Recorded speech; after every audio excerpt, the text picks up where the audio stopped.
को एक प्रैक्टिकल करने का कहते हैं, करोगे क्या सब लोग? पक्का? 15 दिन लगातार अगर आपको शिव का दीदार करना है कि मेरा शंकर मेरी सुन क्यों नहीं रहा, मेरे सम्मुख क्यों नहीं, आप 15 दिन लोटा भर के जल लेकर जाओ और जो अशोक सुंदरी वाली जगह है ना, उनका चरण जहां गणेश कार्तिक और अशोक सुंदरी है, वहां जल शिवलिंग पर ना चढ़ाते हुए अशोक सुंदरी वाली जगह पर चढ़ा, शिव जी को लगेगा ये गणेश को जल चढ़ा रही है, कार्तिकेय को जल चढ़ा रही है, अशोक सुंदरी को जल चढ़ा रही है, पर मुझे जल ना चढ़ा रही है। पक्का 15 दिन के अंदर सपने में महादेव खुद आकर तेरे को दर्शन नहीं दे, मंगलवार के दिन शिवलिंग पर चढ़ा दे, जो मांगोगे पूरा होगा। हनुमान जी का ध्यान करके एक आंकड़े के पत्ते पर शहद लगाकर शिवलिंग पर चढ़ा।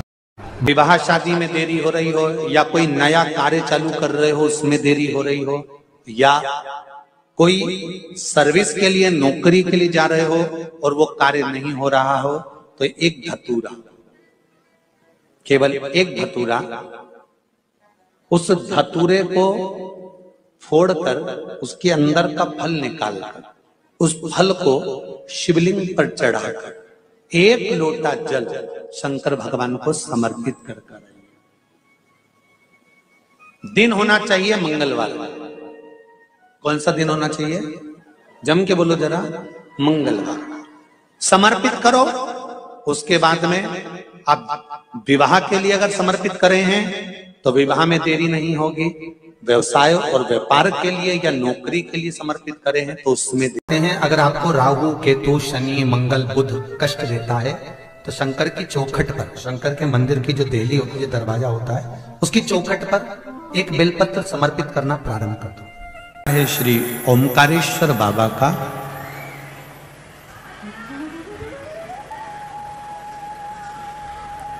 देवऋषि नारद के लिए, और देवऋषि नारद के छोटे से ज्ञान के चक्कर में भगवान शंकर को एक अवतार लेना पड़ा। भगवान शिव को एक ज्योतिर्लिंग में आकर विराजमान हुआ।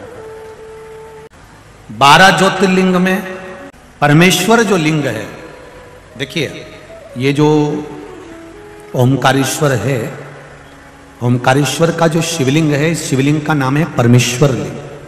जम के बोलो जरा, परमेश्वर लिंग। ये ओमकारेश्वर हमारे यहां शिव महापुराण में, स्कंद पुराण में, लिंग पुराण में ओमकारेश्वर का जो नाम है ये बाद में ओमकारेश्वर आया, पहले आया है परमेश्वर लिंग। ओमकारेश्वर लिंग का जो वर्णन आया है वो बाद में बना, पहले परमेश्वर लिंग का वर्णन है। ये जो 12 ज्योतिर्लिंग है हमारे यहां पर भारत की भूमि पर, ये जो शिवलिंग हैं इसमें भगवान शंकर की ज्योति विराजमान है। अर्थात ज्योति से मतलब होता है तेज।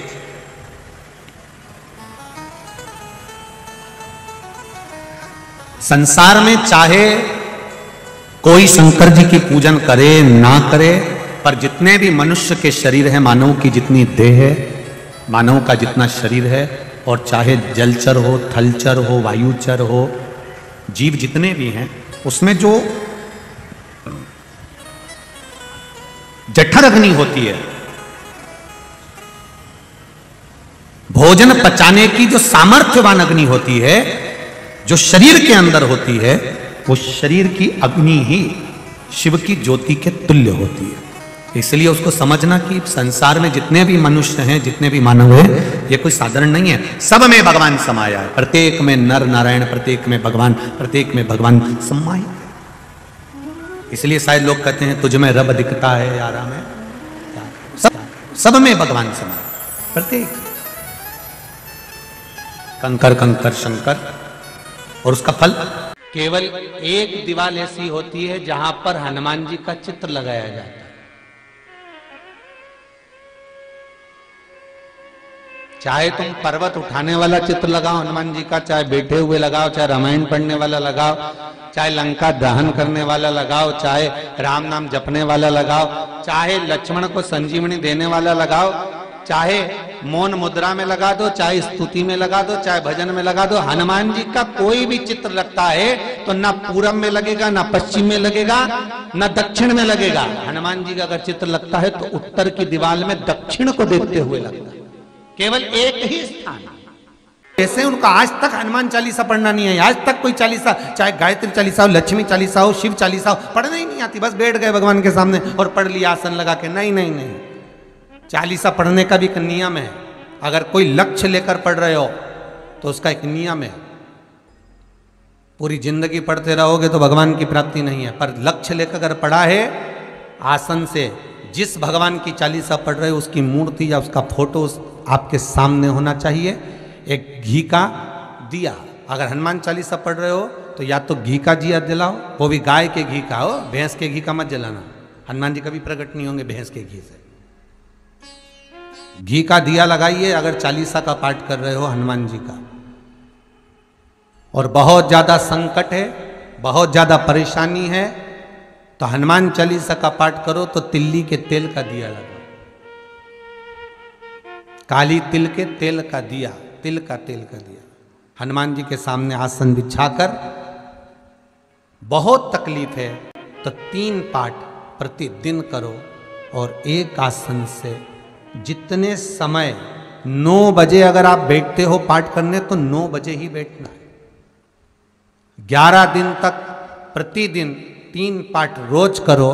एक पानी का लोटा, कलश, तांबे का जल अर्थात तांबे का लोटा हो, स्टील का लोटा हो, तुम्हारे पास जो कलश हो उसमें जल भरकर, एक सिक्का उसमें पटक कर, एक लौंग पटक कर प्लेट से ढक कर रख दो और प्रतिदिन बस टाइम पर बैठकर पाठ करो।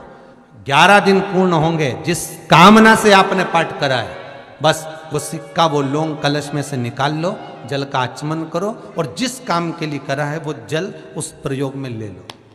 उस प्रयोग, किसी से बात करने जाना है तो वो जल पी कर जाइए, कोई से हाथ मिलाना है तो वो सिक्का, वो लौंग अपने हाथ में रखिए, अपने साथ रखिए। स्वयं जगत जननी जगदम्बा अम्बा मां पार्वती जी नंदी के पास बैठकर शिव की चर्चा करती हैं। इसलिए निवेदन है, यदि कभी मौका लगे आपकी जिंदगी में, कभी जीवन में अगर ऐसा लगे कि बहुत दुख है, बहुत तकलीफ है, बहुत कष्ट है, एक बेलपत्र अपने हाथ में रखो, उल्टे हाथ में, सीधे हाथ से उस बेलपत्र पर अपना हाथ रखिए, नंदीश्वर महादेव का स्मरण करिए, 7 बार श्री शिवाय नमस्तुभ्यम कहिए। फिर उस बेलपत्र को सीधे हाथ में रहकर, जो नंदी शिवजी के मंदिर में है, दोनों सींग है, उस सींग के ठीक पीछे नंदी का उभरा हुआ भाग है, उस भाग पर नंदीश्वर शिवलिंग का स्मरण कर कर बेलपत्र को चढ़ा दो। इस डंडी का भाग पूंछ की ओर होना चाहिए, पत्ते का भाग मुख की ओर हो, और उस बेलपत्र को बाबा के चढ़ाकर, कितना भी दुख हो जिंदगी में, कितना भी कष्ट हो, नंदीश्वर महादेव का जब स्मरण आप करने लगते हो तो धीरे धीरे वो दुख कटना प्रारंभ हो जाता है, शिव हाथ पकड़ना प्रारंभ होता है। नाग की धर्म पत्नी सतशीर्षा, और सतशीर्षा नाम यहाँ भी काम आता है जब कोई नारी के, स्त्री के रजस्वला धर्म की कोई तकलीफ हो, नारी को रजो धर्म से जुड़ी हुई कोई प्रॉब्लम हो, पेट में दर्द हो या तकलीफ हो या कष्ट हो, तो केवल सतशीर्षा का नाम लेकर यदि शिवजी के शिवलिंग पर, जैसे ये शिवलिंग है, सतशीर्षा का नाम लेकर अशोक सुंदरी वाली जो जगह, यहां से जल चढ़ाते चढ़ाते शिवलिंग के चारों तरफ 7 बार यदि जल की धार लगाई जाए और उसी का जल झेल कर नंदी के पास बैठ सतशीर्षा का नाम लेकर अगर पिया जाए, रजो धर्म से जुड़ी हुई जितनी भी तकलीफ हो, रजस्वला धर्म से जुड़ी हुई जितनी भी तकलीफें होती हैं, वो धीरे धीरे समाप्त होने। घर में अगर कोई वाहन आता है, घर में अगर कोई गाड़ी आती है, चाहे 2 व्हीलर आए, चाहे 4 व्हीलर आए, या कोई फैक्ट्री हो जो चल नहीं रही हो, बड़े परेशान हो गए, कुछ दिन अच्छा चलती फिर बैठ जाती, कोई व्यापार आप कर रहे हैं और थोड़े दिन अच्छा चल रहा है, थोड़े दिन बैठ रहा है, तो कुछ नहीं करना, केवल हनुमान जी के मंदिर का उल्टा पांव का सिंदूर लेकर आइए, हनुमान जी के 3रे नंबर का भाई गतिमान का नाम लेकर, और दुकान पर, व्यापार पर, फैक्ट्री पर या गाड़ी पर उसका स्वस्तिक बना दी। जिंदगी में कभी ना तो गाड़ी का एक्सीडेंट होगा, ना कहीं को गाड़ी कभी ठुकाएगी और ना कभी खड्डे में जाएगी। और अगर फैक्ट्री पर आपने अगर स्वस्तिक बनाया है तो वो फैक्ट्री कभी कर्जे में, खड्डे में नहीं। का आद्रा नक्षत्र है, आज का दिन वो दिन होता है, मार्गशीर्ष मास का आज का दिन वो दिन होता है जिस दिन जो व्यक्ति जहां बैठकर शंकर भगवान को याद कर कर जिस ज्योतिर्लिंग का वो स्मरण करता है और उसके मन में ये आ जाता है कि बाबा मुझे अगला जन्म देना तो इस ज्योतिर्लिंग के पास में देना, तो उस संसार के मनुष्य का अगला जन्म उसी ज्योतिर्लिंग के पास में होता है। महाराज ये आद्रा आज का वो दिन है कि 1000 शिवरात्रि का व्रत कर लो, 1000 सोमवार के व्रत कर लो, 1000 सोमवार की अष्टमी का व्रत कर लो, और एक आज का आद्रा नक्षत्र का आज सुंदर आनंदमय मार्गशीर्ष मास का जो आद्रा नक्षत्र है, आज के दिन यदि कोई शंकर के मंदिर का दर्शन कर ले या शिव महापुराण की कथा सुन ले तो उसके सारे व्रतों का फल उसे प्राप्त हो जाए। तो ये जीवन का एक सुख है, जीवन का एक आनंद है। हर हर वो तो प्रदान कर रहा है। बहुत शिव जी के पास में कुछ वो कहते हैं, दो बातें आती हैं। एक नंबर पर आता है दाता और दूसरे नंबर पर आता है दयालु। मेरी कवर्धा की जीजियों, मेरे जीजाओं, मेरी बेटियों, बेटाओं, मेरी माताओं, मेरे बुजुर्ग माता पिता, थोड़ा ध्यान से सुनिएगा। एक नंबर पर आता है दाता और दूसरे नंबर पर आता है दयालु। दोनों में सर्वश्रेष्ठ किसको कहेंगे? जम के बोलो जल्दी से। दाता को श्रेष्ठ कहेंगे कि दयालु को श्रेष्ठ कहेंगे? बोलो बोलो जरा, जम के बोलो। दाता श्रेष्ठ है कि दयालु श्रेष्ठ है? दयालु श्रेष्ठ। बिल्कुल सही कहे हैं कबीर धाम वाले, एक बार जोरदार ताली बजाओ अपने खुद के लिए। बिल्कुल सही। दाता और दयालु ये दो शब्द हैं। सारे देवताओं के आगे एक शब्द लगा रहता है कि ये दाता हैं। दाता का मतलब है देने वाला, दाता का मतलब है प्रदान करने वाला, दाता का मतलब है जो देता रहता हो, दाता का मतलब है जो तुम्हारी झोली भरता रहता हो, दाता का मतलब है जो तुम्हें देता रहता हो, दाता का मतलब है कि जो अपनी खजाने में से निकाल कर तुमको देता रहता हो, वो दाता कहलाता है। दाता किसको कहते हैं? जिसके पास में है, बहुत सारा है, संपदा भरी पड़ी है, बहुत अलमारी भरी पड़ी है और वो निकाल कर यदि किसी को कुछ दे रहा है, वो दाता है। अपने घर में रोटी भरकर डब्बा रखा हुआ है, टिफिन भरा हुआ रखा है, गाय सामने आ गई, आपने 2 रोटी निकाल कर गाय को दे दी, आप दाता हो। कोई मांगने आया, अपनी लाकर में से निकाल कर अपने 1 रुपया 2 रुपया दे दिया, आप दाता हो। किसी को कपड़े की दुकान थी, कपड़ा बहुत था, कोई को जरूरत थी, तन पर वस्त्र नहीं था, आपने वस्त्र दिया, आप दाता हो। किसी को अन्न का दान दिया, आप दाता हो। आपके पास में था, जिसके पास में था उसने कुछ निकाल कर दिया तो वो दाता कहलाता है। और जिसके पास कुछ भी नहीं है, ना घर है, ना जमीन है, ना जायदाद है, ना संपदा है, ना दौलत है, और उसके बाद भी वो अपने दरवाजे से खाली ना भेजे तो उसको दयालु कहते हैं। जो अपने दरवाजे से खाली ना भेजे उसको दयालु कहते हैं। और हमने पहले भी कथा में कहा, फिर कह रहा है, 33 कोटि देवता में केवल एक देव अधिदेव महादेव ऐसे हैं जिनका कोई दुश्मन नहीं। 33 कोटि देवता में केवल एक देव अधिदेव महादेव हैं जिनका कोई दुश्मन नहीं है। देवता भी उनकी पूजन करते हैं, गंधर्व भी उनकी पूजन करते हैं, अप्सराएं भी उनकी पूजन करती हैं, पशु भी उनकी पूजन करते हैं, पक्षी भी उनकी पूजन करते हैं, नाग भी उनकी पूजन करते हैं, किन्नर भी उनकी पूजन करते हैं। जिनका आराधना साधना सब करते हैं वो केवल एक हैं, देव अधिदेव महादेव। सब पूजन।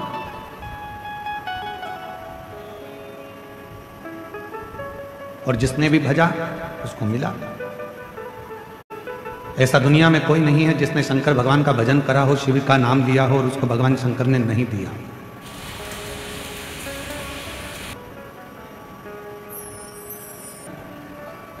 नानक देव जी अपनी इस मृत्यु लोक में रहो, इस संसार सागर में रहो, इस भूमि पर रहो तब तक उस परमात्मा का नाम स्मरण करते रहो।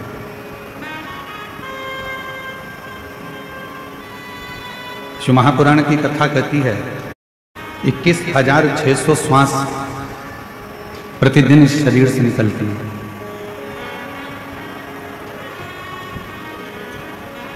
और 21,600 श्वास प्रतिदिन इस शरीर से निकलती है। ऐसी कोई श्वास आपके शरीर से नहीं निकलना चाहिए जिस श्वास में उस रब को याद ना करो, उस परमात्मा को याद ना करो, उस ईश्वर को याद करो।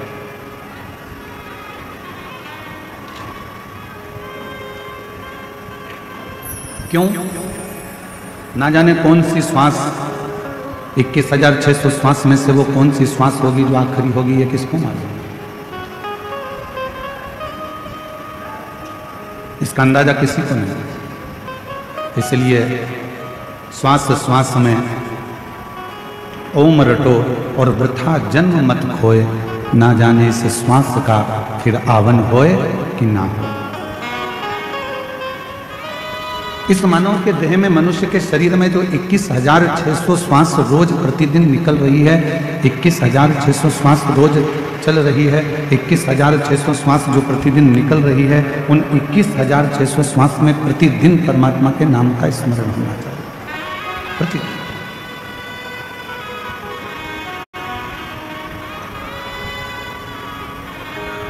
एक बार मां पार्वती जी, जगत जननी अम्बा जगदम्बा, मां जगत जननी दुर्गा भवानी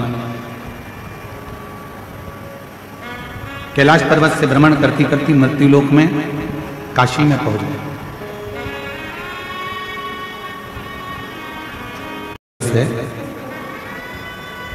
हम जानते हैं कि एलईडियां थोड़ी चल नहीं रही हैं, पर कार्यकर्ता लगे हैं, शीघ्र चालू कर देंगे। आप लोग बैठकर कथा का लाभ लीजिए, ये मौका बार बार नहीं मिलेगा।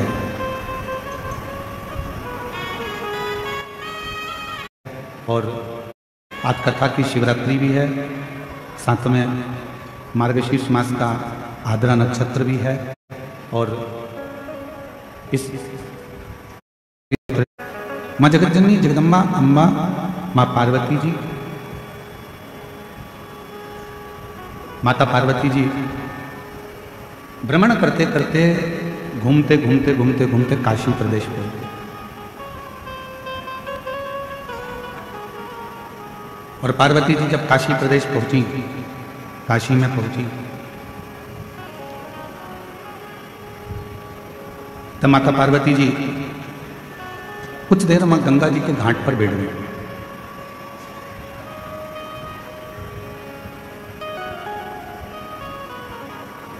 और मां गंगा जी के घाट पर काशी में जब पहुंचकर पार्वती जी बैठी, गंगा की लहरों की अटखलियां मां पार्वती जी देख रही हैं।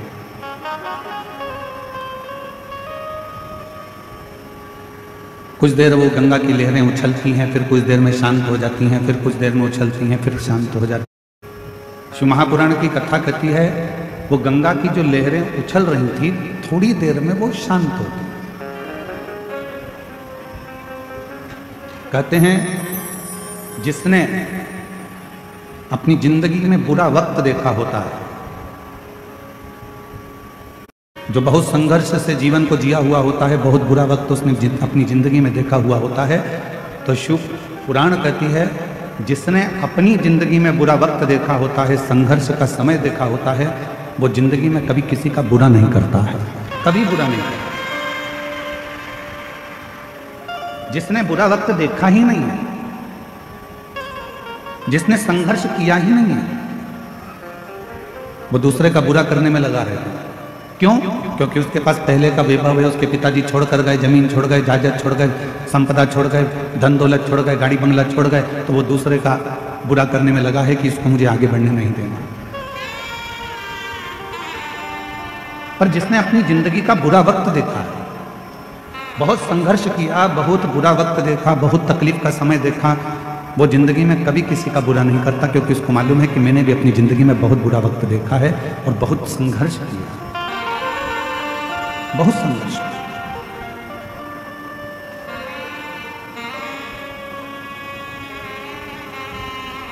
एक प्रसंग याद आता है, गुरु नानक देव जी का।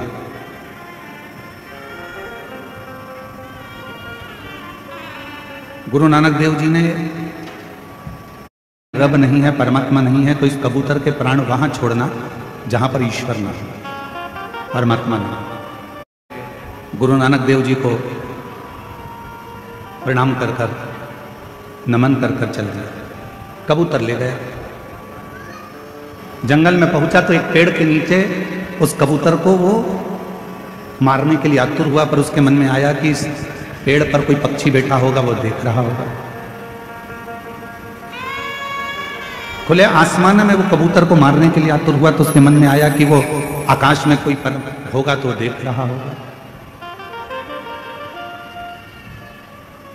जहां बाले जाता उसके मन में यह भाव प्रकट हो जाता कि ईश्वर यहां भी है, ईश्वर वहां भी है, ईश्वर वहां भी है, रब यहां भी है, रब वहां भी है, रब संपूर्ण जगत में है, संपूर्ण तलातल में, रसातल में, वायुचर में, आकाश में, हर जगह पर वही रब, वही ईश्वर दिख रहा है। बाले उस कबूतर को लेकर गुरु नानक देव जी के पास वापिस आ गए। गुरु नानक देव जी बड़े मुस्कुराकर पूछे, बाले तू तो कह रहा था कि रब सब दूर है ही नहीं, फिर इस कबूतर को तूने मारा क्यों नहीं? बाले ने कबूतर को तो उड़ा दिया और गुरु नानक देव जी के चरण पकड़कर कहा कि गुरु की जो वाणी होती है वो साधारण नहीं होती है। गुरु की वाणी ने कह दिया कि रब सब जगह पर है, तो वो ईश्वर हर जगह पर नजर आता है। श्री शिवाय नमस्तुभ्यम, हर हर महादेव। पूज्य गुरु जी ने इस वीडियो में 11 नवंबर मार्गशीर्ष मास के मंगलवार 11 नवंबर के विशेष उपाय बताए हैं। वीडियो अच्छी लगे तो like, share and subscribe, comment में श्री शिवाय नमस्तुभ्यम हर हर महादेव अवश्य लिख देना। चैनल को सब्सक्राइब अवश्य कर देना। जय श्री महाकाल, हर हर महादेव।